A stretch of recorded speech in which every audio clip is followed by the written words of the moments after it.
Assalamualaikum warahmatullahi wabarakatuh. Kami dari kelompok 11 akan menjelaskan tentang fungsi dan peran sumber belajar. Jadi, fungsi dan peran belajar di sini ada 6. Yang pertama, meningkatkan produktivitas pembelajaran. Yang kedua, memberikan kemungkinan pembelajaran yang bersifat individual.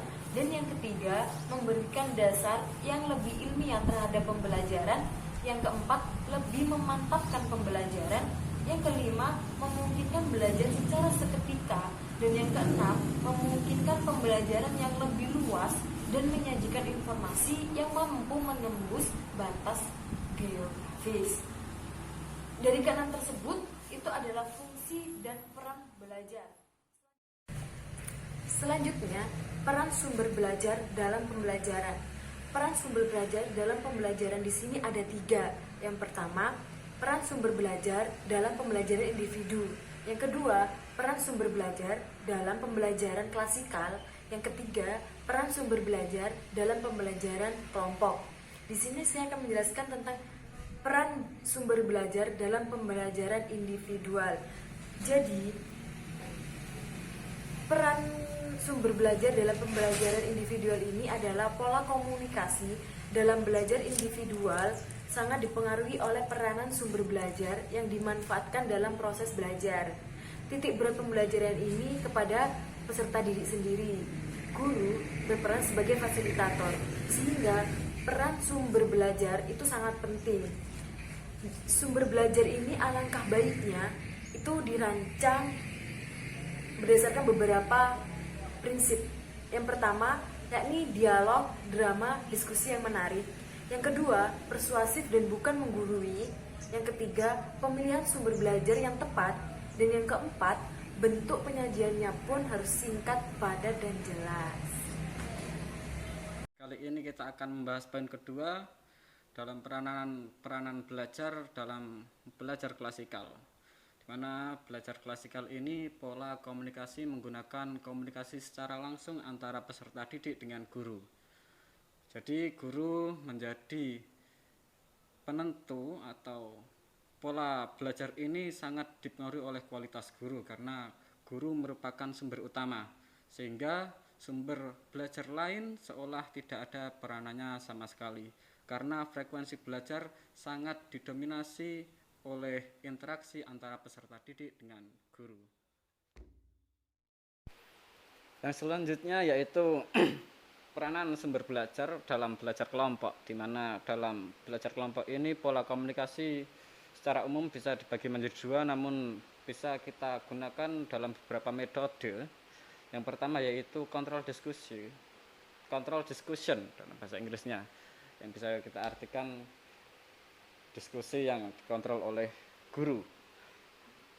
Yang selanjutnya adalah simulasi, yaitu presentasi dengan menggambarkan kejadian yang sesungguhnya dan lain-lain. Yang ketiga yaitu jenis sumber belajar. Secara umum sumber belajar dapat dibagi menjadi 2. Yang pertama yaitu sumber belajar yang desain secara khusus atau learning resources by design, di mana sumber belajar ini didesain secara khusus dan dikembangkan menjadi komponen sistem instruksional untuk pembelajaran yang terarah dan lebih formal. Adapun yang kedua yaitu sumber belajar yang dimanfaatkan atau learning resources utilization, yaitu sumber belajar yang tidak didesain secara khusus namun keberadaannya dapat dijumpai, dimanfaatkan, dan digunakan untuk sumber pembelajaran. Untuk yang keempat, di sini ada perlunya pemanfaatan sumber belajar.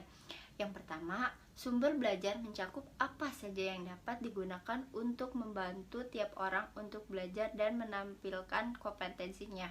Dan yang kedua, sumber belajar yang beraneka ragam di sekitar kehidupan peserta didik, baik yang didesain maupun non-didesain, belum dimanfaatkan secara optimal dalam pembelajaran. Contohnya YouTube. Tidak sedikit orang mempunyai konten di YouTube menampilkan pembelajaran atau materi-materi yang dibutuhkan bagi hal layak. Terus yang ketiga, dalam kegiatan dan pemanfaatan alam sekitar dalam pembelajaran, si James Richardson dalam Suhardi yang mengemukakan dari alam sekitar dalam peserta didik dapat dibimbing untuk mempelajari berbagai macam masalah kehidupan, akan tetapi pemanfaatan alam sekitar sebagai sumber belajar sangat tergantung pada guru.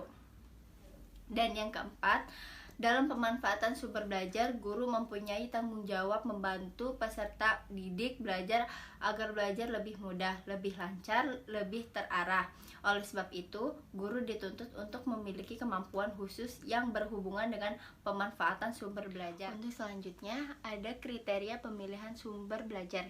Yang pertama, kesesuaian dengan tujuan pembelajaran, dan yang kedua, ada ketersediaan sumber setempat apabila sumber belajar yang bersangkutan tidak terdapat pada sumber-sumber yang ada, maka sebaiknya dibeli atau dirancang atau dibeli sendiri. Dan yang ketiga, apakah tersedia dana, tenaga, dan fasilitas yang cukup untuk mengadakan sumber belajar tersebut. Dan yang terakhir, ada faktor yang menyangkut keluasan, kepraktisan, dan ketahanan sumber belajar yang bersangkutan untuk jangka waktu yang relatif lama dan efektivitas biaya dalam jangka waktu yang lama.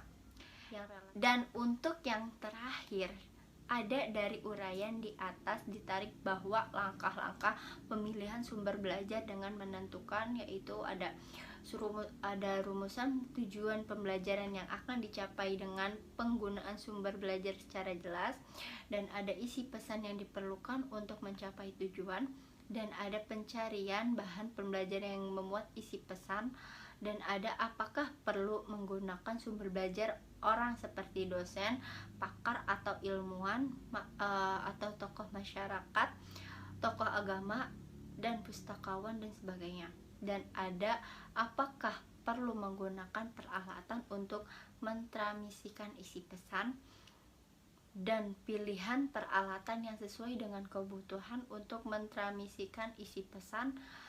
Dan yang ini ada teknik penyajian pesan, latar setting, tempat berlangsungnya kegiatan penggunaan sumber belajar, penggunaan sumber belajar yang telah dipilih atau ditentukan dengan efektif dan efisien. Dan yang terakhir, pelaksanaan penilaian terhadap sumber belajar.